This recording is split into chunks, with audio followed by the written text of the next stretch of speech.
Un cours en miracle, Fondation for Inner Peace, édition Octave. Je lis dans le texte, chapitre 6, section 5, et je continue avec section 5A. Ensuite, section 5. Les leçons du Saint-Esprit.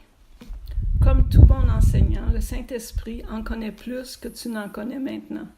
Mais il n'enseigne que pour te rendre égal à lui.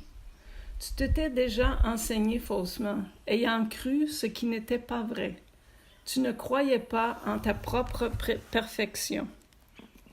Dieu t'enseignerait-il que tu as fait un esprit divisé, quand il ne connaît ton esprit qu'entier? Ce que Dieu connaît, c'est que ses canaux de communication ne lui sont pas ouverts, de sorte qu'il ne peut pas impartir sa joie et connaître que ses enfants sont entièrement joyeux. Donner sa joie, c'est un processus continu, non dans le temps, mais dans l'éternité.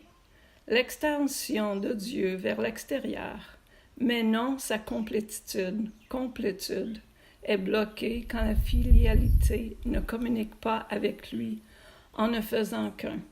Alors il a pensé: mes enfants dorment et doivent être réveillés.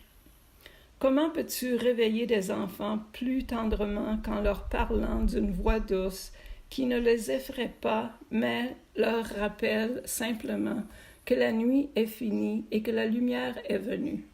Tu ne les informes pas que les cauchemars qui les ont tellement effrayés ne sont pas réels, parce que les enfants croient en la magie. Tu leur donnes simplement l'assurance qu'ils sont en sécurité maintenant.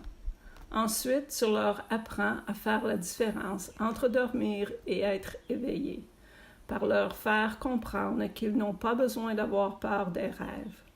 Ainsi, quand viennent de mauvais rêves, ils feront eux-mêmes appel à la lumière pour les dissiper.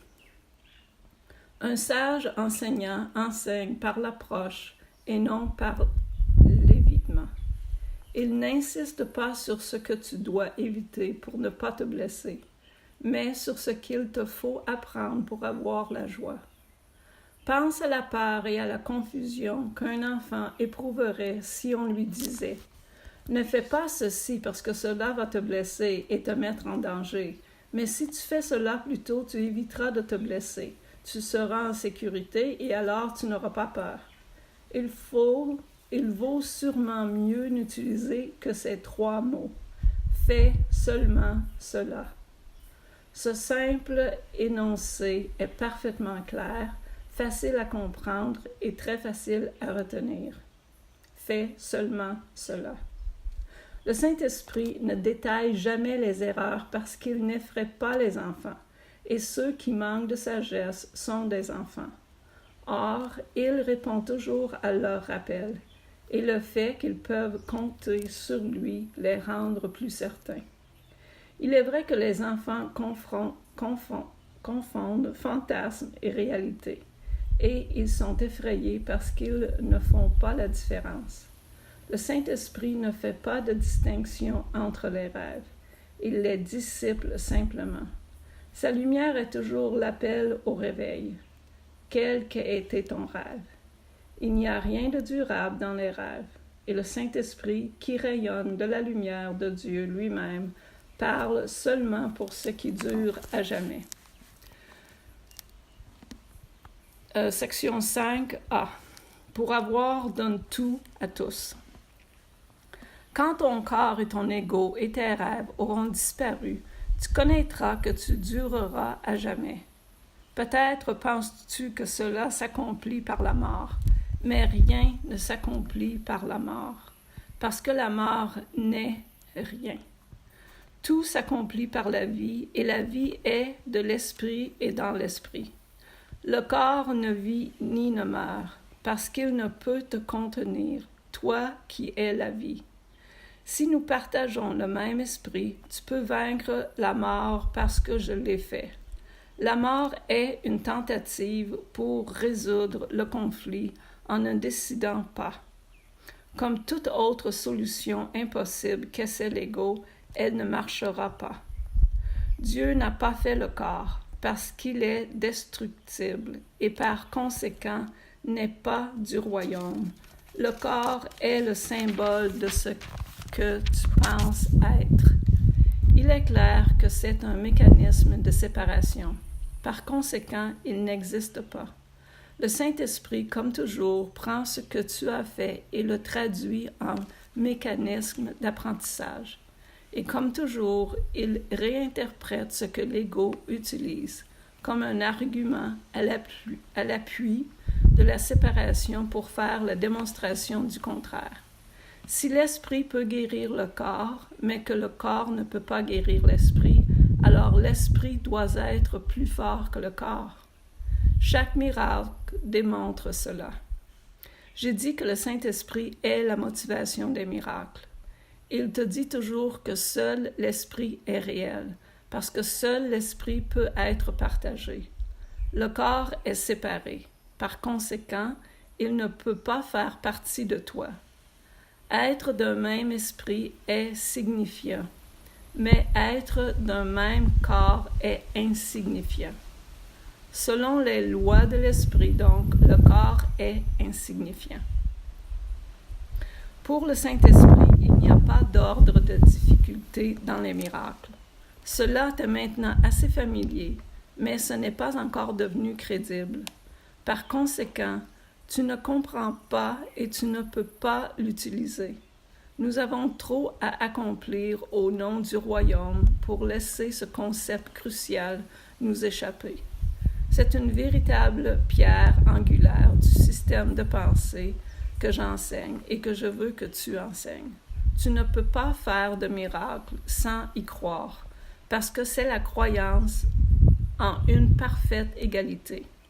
Seul un don égal peut être offert aux fils égaux de Dieu, et c'est d'apprécier pleinement. Rien de plus et rien de moins. Sans une gradation, un ordre de difficulté ne signifie rien, et il ne doit y avoir aucune gradation dans ce que tu offres à ton frère. Le Saint-Esprit qui mène à Dieu traduit la communication en être, tout comme il traduit finalement la perception en connaissance. Tu ne perds pas ce que tu communiques. L'ego utilise le corps pour l'attaque, pour le plaisir et pour l'orgueil. L'insanité de cette perception la rend certes apeurante. Le Saint-Esprit voit le corps uniquement comme un moyen de communication. Et parce que la communication est un partage, elle devient communion. Peut-être penses-tu que la peur aussi bien que l'amour peut être communiquée et qu'elle peut donc être partagée. Or, cela n'est pas aussi réel qu'il peut le paraître. Ceux qui communiquent la peur favorisent l'attaque, et l'attaque rompt toujours la communication, la rendant impossible. Il est vrai que les égaux se joignent en des allégeances temporaires, mais c'est toujours en vue de ce que chacun peut obtenir séparément. Le Saint-Esprit communique seulement ce que chacun peut donner à tous. Il ne reprend jamais rien parce qu'il veut que tu le gardes. Par conséquent, son enseignement commence par cette leçon. Pour avoir, donne tout à tous. C'est une étape très préliminaire et c'est la seule que tu dois entreprendre par toi-même. Il n'est même pas nécessaire que tu complètes l'étape toi-même, mais il est nécessaire que tu te tournes dans cette direction. Ayant choisi d'aller dans cette voie, tu te places en charge du voyage, où toi et toi seul dois demeurer. Il te semblera peut-être que cette étape exacerbe le conflit au lieu de le résoudre, parce que c'est l'étape initiale pour renverser ta perception et la remettre à l'endroit.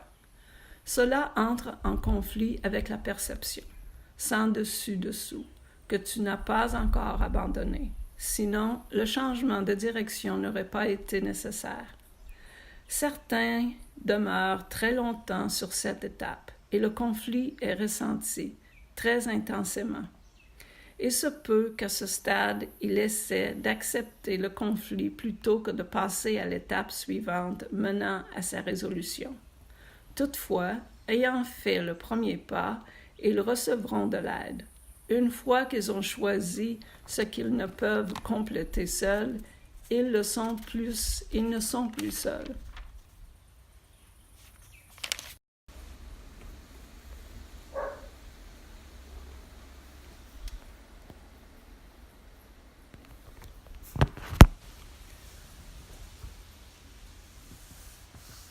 Ok, 42. La vision doit être possible. Dieu donne véritablement.